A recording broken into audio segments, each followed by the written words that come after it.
ಜಿ5 ಇರುವಾಗ ನೀವು ನಿಮ್ಮ ನೆಚ್ಚಿನ ಶೋಗಳನ್ನ ಎಂದಿಗೂ ಮಿಸ್ ಮಾಡಿಕೊಳ್ಳುವುದಿಲ್ಲ. ಅದು ಸಂಪೂರ್ಣ ಉಚಿತವಾಗಿ.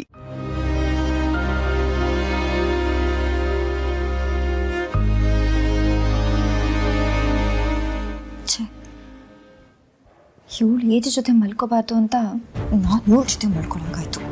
ನನ್ನ ಕರ್ಮ. ಮುಖ ನೋಡಿದ್ರೆ ಚಚ್ಚಾಕ್ಬಿಡೋಣ ಅನ್ಸುತ್ತೆ.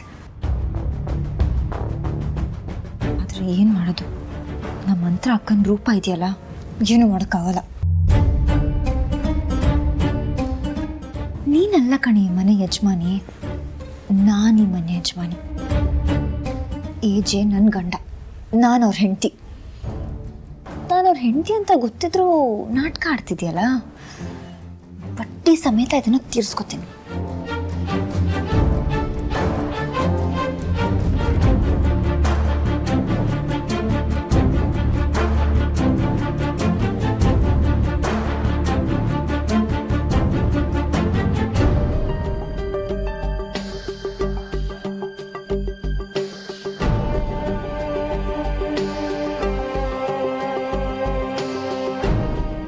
ನೆಮ್ಮದಿನ ಹಾಳು ಮಾಡಿ ಇವಳು ಮಾತ್ರ ನೆಮ್ಮದಿ ಮಲ್ಕೊಂಡಿದ್ದಾಳೆ. ಪ್ರಾರ್ಥನಾ, ನಿನ್ನ ಮಾತ್ರ ನಾನು ಸುಮ್ಮನೆ ಬಿಡಲ್ಲ. ನನ್ನ ಗಂಡನ ಹತ್ರ ಹೋಗಿ ಇವಳು ಅಂತರ ಅಲ್ಲ ಅಂತ ಹೇಳಕ್ಕಂತೂ ಆಗಲ್ಲ. ಆದರೆ ನಿನಗೇನಾದರೂ ಒಂದು ಗತಿ ಕಾಣಿಸ್ಬೇಕಲ್ಲ, ಏನಾದರೂ ಮಾಡೇ ಮಾಡ್ತೀನಿ.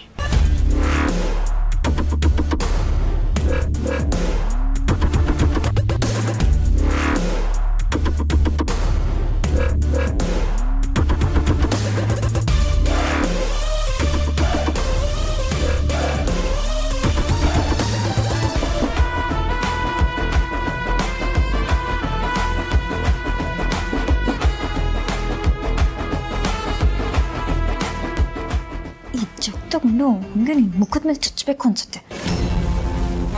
ಆದರೆ ಏನು ಮಾಡೋದು, ಆ ಥರ ಮಾಡೋಕ್ಕಾಗಲ್ಲ. ನಾಟಕದ ಬಣ್ಣನ ಬಯಲು ಮಾಡಬೇಕು. ಅದಕ್ಕೆ ನೀರನ್ನ ನಿನ್ನ ಮುಖದ ಮೇಲೆ ಎರಚ್ತೀನಿ.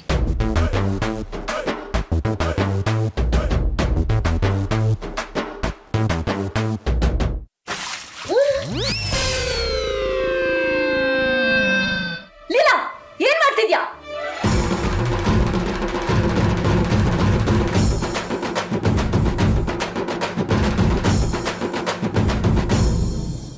ದುರ್ಗಾ, ನಿನ್ನೆ ಕೇಳ್ತಾ ಇರೋದು. ಏಜೆ ಅದು ದುರ್ಗಾ, ಏನೇನೋ ಹೇಳೋದಕ್ಕೆ ಪ್ರಯತ್ನ ಪಡಬೇಡ. ನನ್ನ ಮನಸ್ಥಿತಿ ನಿನ್ಗೆ ಚೆನ್ನಾಗಿ ಗೊತ್ತಿದೆ. ಅಂತರ ಅಲ್ಲ ಅಂದರೆ ಏನರ್ಥ?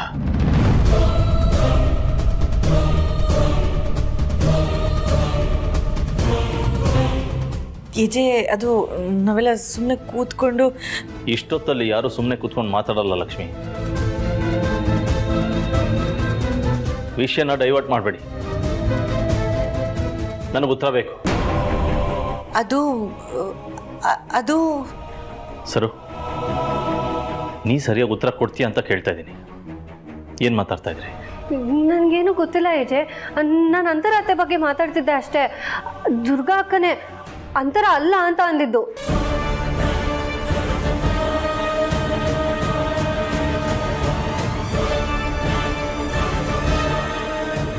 ಏನು ಉತ್ತರ ಕೊಡಬೇಕು ಅಂತ ಯೋಚನೆ ಮಾಡ್ತಿದ್ಯಾ ದುರ್ಗಾ? ಖಂಡಿತ ಇಲ್ಲ. ಇರೋ ನಿಜನ ಹೇಳಬೇಕು ಅಂತ ತೀರ್ಮಾನ ಮಾಡಿದ್ದೀನಿ.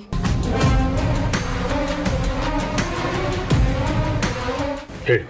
ಅವರು ಅಂತರಾತೆನೇ ಅಲ್ಲ.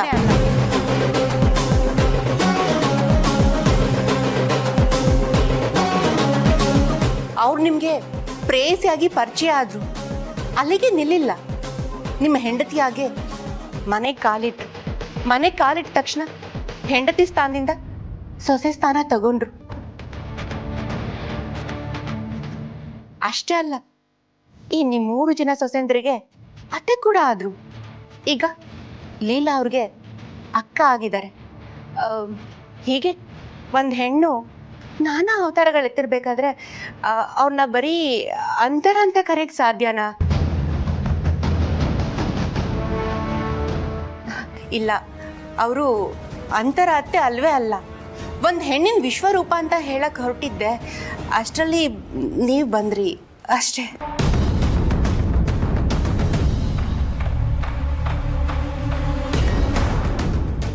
ಟೈಮ್ ಆಗಿದೆ, ಮಾಲ್ಕೋ ಹೋಗಿ.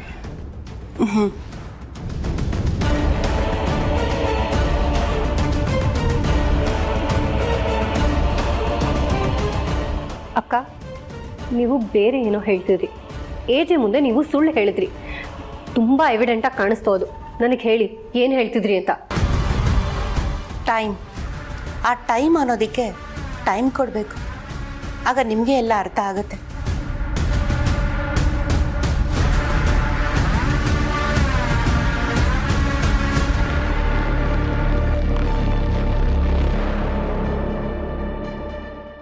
ಲೀಲಾ, ನಿನ್ನನ್ನೇ ಕೇಳ್ತಿರೋದು.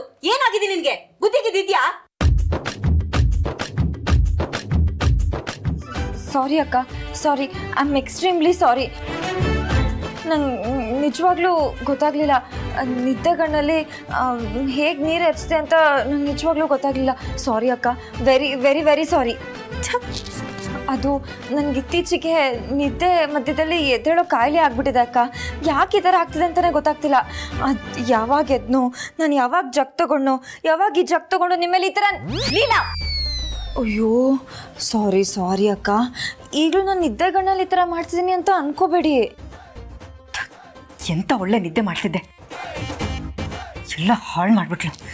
ನಿನ್ನ ನನ್ನ ರೂಮಿಗೆ ಬಿಟ್ಕೊಂಡಿದ್ದೆ, ತಪ್ಪಾಯ್ತು. ಈ ಚಳಿಲಿ ಬಟ್ಟೆ ಎಲ್ಲ ಒದ್ದೆ ಆಗೋಯ್ತು. ಮೊದಲು ಡ್ರೆಸ್ ಚೇಂಜ್ ಮಾಡಬೇಕು.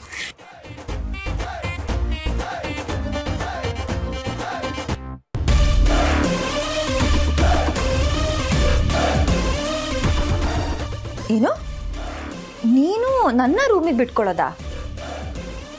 ಯಾರೋ ಕೊಟ್ಟಿರೋ ಹುತ್ತದೊಳಗೆ ಹೊಕ್ಕಿರೋ ವಿಷ ಸರ್ಪ ನೀನು.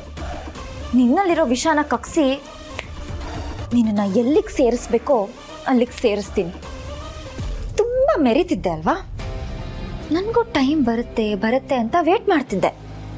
ಟೈಮ್ ಬಂದೇ ಬಿಡ್ತು. ದುರ್ಗಾ ಅವರು ಮನೆಗೆ ಸೇಫಾಗಿ ಬಂದರೆ 21 ಕಾಯಿನ ಹೊಡಿತೀನಿ ಅಂತ ಹರಕೆ ಹೊಡ್ಕೊಂಡಿದ್ದೆ. ಅದನ್ನು ತೀರ್ಸಕ್ಕೆ ನಾನು ನಾಳೆ ದೇವಸ್ಥಾನಕ್ಕೆ ಹೋಗ್ತೀನಿ, ತೀರಿಸ್ತೀನಿ. ಅದ್ರ ಜೊತೆಗೆ ನಿನಗೂ ಇದೆ ಕಣೆ ಹಬ್ಬ. ನಿನ್ನ ಬಾಯಿಂದಾನೆ ನೀನು ಎಲ್ಲಿಂದ ಬಂದೆ, ಇಷ್ಟೆಲ್ಲ ಯಾಕೆ ಮಾಡಿದ್ಯಾ ಅಂತ ಒಪ್ಕೋಬೇಕು. ಅದಕ್ಕೇನು ವ್ಯವಸ್ಥೆ ಬೇಕು ದುರ್ಗಾ ಹತ್ರ ಮಾತಾಡಿ ನಾನು ಡಿಸೈಡ್ ಮಾಡ್ತೀನಿ. ನಿನ್ನ ಬಾಯಿ ಬಿಡಿಸ್ತೀನಿ.